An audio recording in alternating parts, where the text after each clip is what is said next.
नमस्कार दोस्तों, स्वागत है आप सभी का एजुकेशन की 86 में। एजुकेशन की 86 क्या कर रहा है?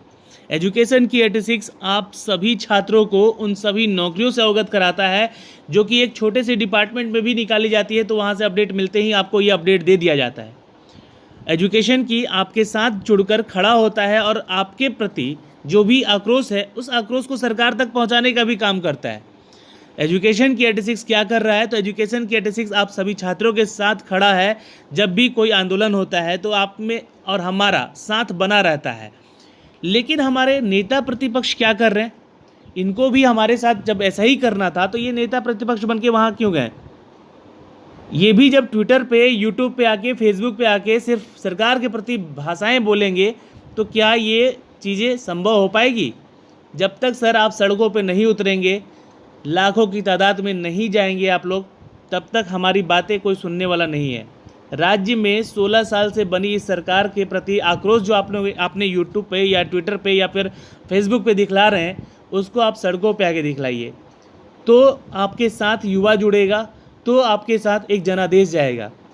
इनफैक्ट हमने तो जनादेश दे ही दिया था, सरकार आप ही की बनने वाली थी, लेकिन यहाँ पर एक बड़ा बदलाव हो गया और जनादेश जो है किसी और के पक्ष में चला गया। अब ये किसी और के पक्ष में उन्हीं के पास गया जिनकी की सरकार लगातार अभी 15 साल से यहाँ पे विद्यमान है। अब यहाँ पे मैं आप सभी को बताना चाहूँगा कि 15 साल में नौकरियों की व्यवस्थाओं को लेकर यहाँ पे जी हाँ कुछ अपडेट दिए जा रहे हैं, जो कि लगातार मैं अपने चैनल के माध्यम से दे रहा हूँ। कहीं वैकेंसीज ढंग से आती भी हैं तो 7 साल 8 साल लग जाता है। कोई वैकेंसी टीचर की निकाली जाती है तो 11 साल लग जाता है। कोई वैकेंसीज़ का अपडेट होता है तो एग्ज़ाम होता है तो उसका पेपर लीक आउट पहले होता है, एग्ज़ाम बाद में होता है। सभी तथ्यों के ऊपर यहाँ पे लंबा चौड़ा चिट्ठा चलता है, मामला पहुँच जाता है हाई कोर्ट में, हाई कोर्ट करता है इसको कैंसिल, फिर से एग्ज़ाम होता है, री एग्ज़ाम होता है। ये सारा प्रोसेस है बिहार की परीक्षाओं का। वहाँ पे आज हम बात करेंगे दोस्तों स्वास्थ्य विभाग में एक निकली हुई भर्ती के बारे में। लगातार आपको हम अपने चैनल के माध्यम से स्वास्थ्य विभाग से निकली हुई भर्ती के बारे में अपडेट दे रहे हैं। बिल्कुल ये सारे अपडेट आपको भी मिल रहे होंगे। दोस्तों एक अपडेट दोस्तों यहाँ पे बिहार के ज़िला मुजफ्फरपुर से भी है। जिन जिलों में वहाँ पे कुछ प्रखंडों में बहाली की प्रक्रिया लेनी थी, लेकिन वहाँ पे आप सभी को मैं एक चीज़ क्लियर कर देना चाहता हूँ कि आप सभी को वेबसाइट्स दिया गया है मुजफ्फरपुर.nic.in का, जहाँ पे ये सारी डिटेल जो है आप अपडेट कर सकते थे। लेकिन ये डिटेल जो है क्या किया गया है, दीवारों पे चिपका दिया गया है। स्वास्थ्य विभाग जहाँ पे है, जहाँ पे इनके इंटरव्यू चल रहे हैं, वहाँ चिपका दिया गया है और इसका कोई अपडेट नहीं दिया गया था। कल के डेट में ये सारा मामला हुआ है। ये न्यूज़पेपर भी कल का है, मैं आपको क्लियर कर देना चाहता हूँ यहाँ से कि मुजफ्फरपुर का एडिशन में जाके आप लोग हिंदुस्तान खबर में देख सकते हैं कि दीवार पर निकली वैकेंसी बिना आवेदन तारीख की हो रही है बहाली। अब इसी को लेकर हमारे जो नेता प्रतिपक्ष तेजस्वी यादव जी हैं ये की कंप्लेन कर रहे हैं। तो ऐसे कंप्लेन करने से सर आपकी ना तो आवाज़ वहाँ पहुँचेगी, बस हमारी तरह, हम जैसे यूट्यूबर्स की तरह आपकी आवाज़ें भी बैठी रहेंगी। ना सरकार सुनने वाली है आपकी, ना कोई सुनने वाला है। तो इसका कोई फ़ायदा नहीं है कि आपको हमने नेता प्रतिपक्ष बना के वहाँ पे बैठा दिया है। वो तो काम हम भी कर रहे हैं सर, हमारे जैसे कितने यूट्यूबर्स हैं वो भी कर रहे हैं, आवाज़ उठाते हैं सर। लेकिन हम लोगों को नोटिस भेज दिया जाएगा आगे चलकर कि ऐसे वीडियोज़ मत बनाइए। आगे चलकर हम लोगों को यहाँ पर मुँह चुप करवाया जा सकता है। लेकिन आप क्या कर रहे हैं सर? आपको तो बोलने का अधिकार संवैधानिक है ना, आपके पास पूरा हक है। इनफैक्ट हक तो हमारे पास भी है, लेकिन इस हक का हनन हो रहा है।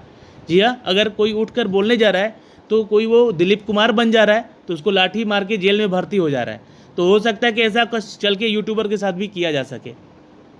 तो ये चीज़ें मैं आप लोगों को ना तो यहाँ पे बदनाम करने के लिए बना रहा हूँ और ना ही हम अपनी सरकार को कुछ बोलना चाह रहे हैं। हमारा बस इतना आप लोगों से रिक्वेस्ट है कि अगर ये बहाली की प्रक्रियाएँ ऐसे चलती रहें तो शायद हमारे बिहार में जो स्थिति है हमारे रोज़गार की, वो और पिछड़ी होती चली जाएगी और ना ही किसी को रोज़गार मिल पाएगा। जिसके पास पैसे होंगे वो इन नौकरियों को खरीदेगा और उनको नौकरियां मिलेंगी।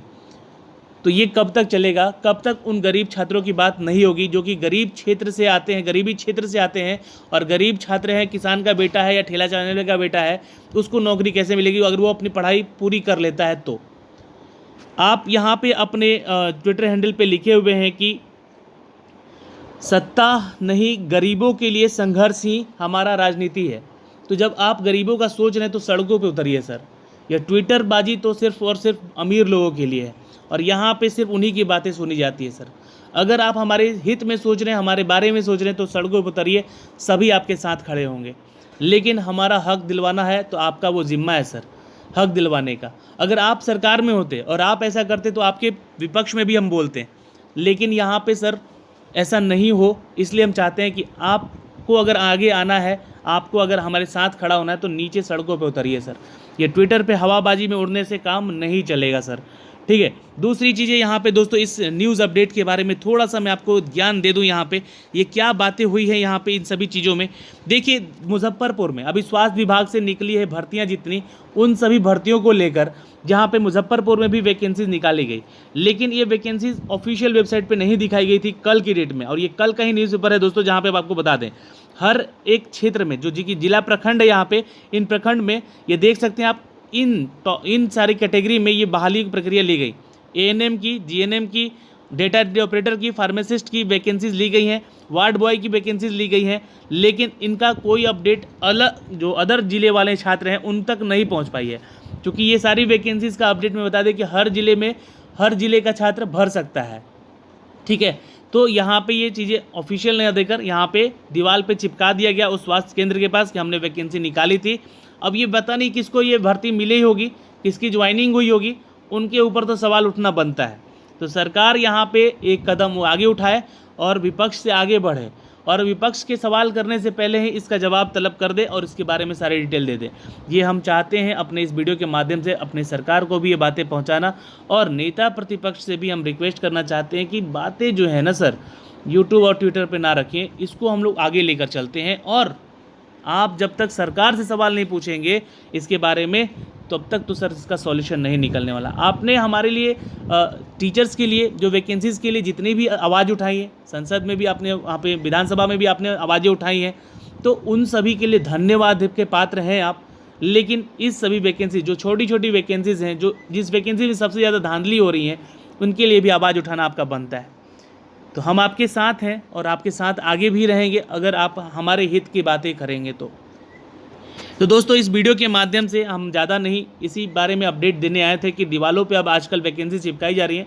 तो आप अपना ख्याल रखिए, जाइए थोड़ा घूमिए फिरिए। अब कोरोना का लॉकडाउन ख़त्म होते ही सारे जगह वैकेंसीज़ के अपडेट दिए जाएंगे, तो देखिए कहाँ वैकेंसी हो रही है, जाके अटेंड कीजिए। क्योंकि ये जो बैकडोर एंट्री चल रही है इसका तो पता नहीं क्या होने वाला है।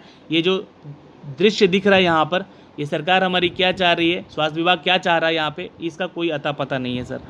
और यहाँ पे दोस्तों एक अपडेट और है कि मुख्यालय के निर्देश पर यह बहाली हुई है, ये भी ध्यान रखिएगा।